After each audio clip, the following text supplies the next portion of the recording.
Olá, meu nome é Marcos Ramon e hoje eu vou falar sobre a diferença entre a sociedade e a sociedade de massas a partir da obra da Hannah Arendt. A Hannah Arendt tem como tema central a política, mas é um livro que trata também de política, que chama Entre o Passado e o Futuro. Ela reserva um capítulo para discutir essa questão da sociedade, do conceito de sociedade e do conceito de sociedade de massas. Ela vai desenvolver a ideia de que a sociedade é tudo aquilo que precisa, que necessita de cultura, e que essa cultura se valorizava e desvalorizava a partir de objetos culturais.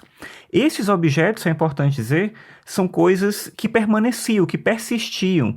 Então, a sociedade não consome esses objetos. Porque a gente vai ver já já que a ideia de consumo está ligado a um produto que se gasta, que se perde e que é substituído por outro. Então a cultura, a sociedade especificamente, a partir da sua ideia de cultura, não tem essa perspectiva. Já a sociedade de massas, ela não precisa de cultura, ela precisa de diversão. E a diversão, sim, ela é consumida como qualquer outro bem de consumo, ou seja, como um produto. Esses produtos, que são fonte ali da diversão que a gente tem acesso, eles servem para passar o tempo. E isso acontece especificamente naquele tempo que sobra, no tempo que existe depois do trabalho, depois das necessidades básicas.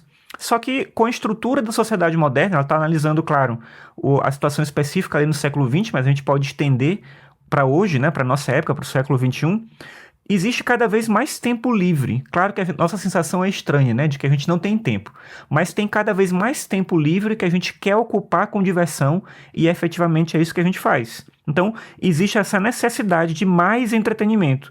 E é esse entretenimento que, em alguma medida, vai negar e vai ameaçar a cultura. Nesse sentido, é importante dizer que a Hannah Arendt menciona que existe um ciclo vital que é parte da condição humana, que é o trabalho, o repouso e o consumo. Ou seja, o consumo não foi inventado pela sociedade de massas. A gente consome, por exemplo, alimentos ou outras necessidades básicas, você pode botar todas elas aí, e diversão também. Isso não surgiu com a cultura de massa, isso sempre existiu em alguma medida.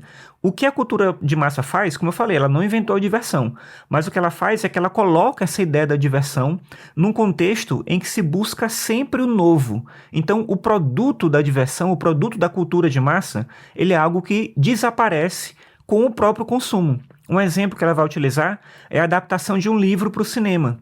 Não é a cultura que está se difundindo para as massas, como em geral a gente costuma pensar. Mas na verdade o que acontece é que a cultura está sendo destruída para produzir entretenimento. Destruída metaforicamente, porque ela não se desintegra. Não vai deixar de existir um livro de Shakespeare, porque a história de Shakespeare foi levada para o cinema. Só que essa passagem da literatura para o cinema empobrece a cultura, nesse sentido que ela fala de uma possível destruição. E aí um outro ponto importante é entender que a cultura, ela se relaciona com objetos e ela é um fenômeno do mundo. Sendo assim, a cultura é sempre algo que dura e é diferente, portanto, de algo que é funcional, de algo que é utilitário. O entretenimento, ele tem a ver com as pessoas, ele tem a ver com o processo da pessoa ter acesso a algo que a diverte naquele momento. Portanto, não dura e, portanto, é funcional, serve para alguma coisa específica. E aí existe uma questão que ela vai colocar que é quase um paradoxo, né? Quando todos os objetos e todas as coisas produzidas pela cultura passam a ser tratados a partir da função, da ideia de uma função, para um processo vital da sociedade que é a própria diversão, então a cultura passa a ser ameaçada. Ameaçada em que sentido? No sentido de que quando a gente trata tudo como consumo, a gente pode acabar entendendo que mais coisas, para além dos produtos culturais, são consumo também, são coisas a se tratar como objetos. Por exemplo, a arte, as pessoas, os relacionamentos, e é nesse sentido que ela vê um perigo para a sociedade moderna. Ela vê a cultura de massa como um perigo para a sociedade em que a gente vive, para as possibilidades da gente ter um mundo em que a gente aprende a conviver junto e a utilizar a liberdade de maneira autônoma e consciente. Bem, essa é a relação que eu queria trazer aqui para você hoje. Espero que você tenha gostado da discussão. Se você tiver alguma coisa a comentar comigo, quiser sugerir alguma coisa, você pode mandar um e-mail para mim em contato@marcosramon.net. E é isso. Obrigado, até mais. Tchau.